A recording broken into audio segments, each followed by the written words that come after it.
رسول اللہ صلی اللہ علیہ وسلم نے فرمایا، مسلمان وہ ہے جس کی زبان اور ہاتھ سے مسلمان بچے رہیں،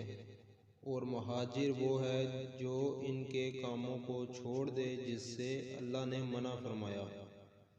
صحیح بخاری حدیث نمبر 10۔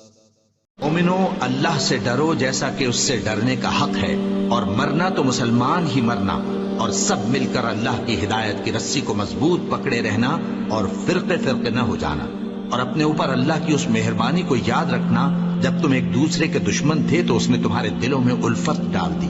اور تم اس کی مہربانی سے بھائی بھائی ہو گئے، اور تم آگ کے گڑھے کے کنارے تک پہنچ چکے تھے تو اس نے تم کو اس سے بچا لیا۔ اس طرح اللہ تم کو اپنی آیتیں کھول کھول کر سناتا ہے تاکہ تم راہ راست پر رہو۔ جن لوگوں نے اپنے دین کے حصے بکھرے کر لیا اور خود بھی کئی کئی فرقے ہو گئے، ان سے تم کو کچھ کام نہیں،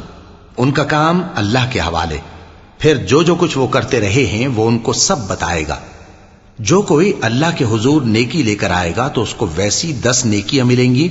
اور جو برائی لائے گا تو اسے سزا اس جیسی ہی ملے گی، اور ان پر ظلم نہیں کیا جائے گا۔ کہہ دو کہ مجھے میرے پروردگار نے سیدھا رستہ دکھا دیا ہے، یعنی دین صحیح، طریقہ ابراہیم کا، جو ایک اللہ ہی کے ہو رہے تھے اور مشرکوں میں سے نہ تھے۔ یہ بھی کہہ دو کہ میری نماز اور میری قربانی اور میرا جینا اور میرا مرنا سب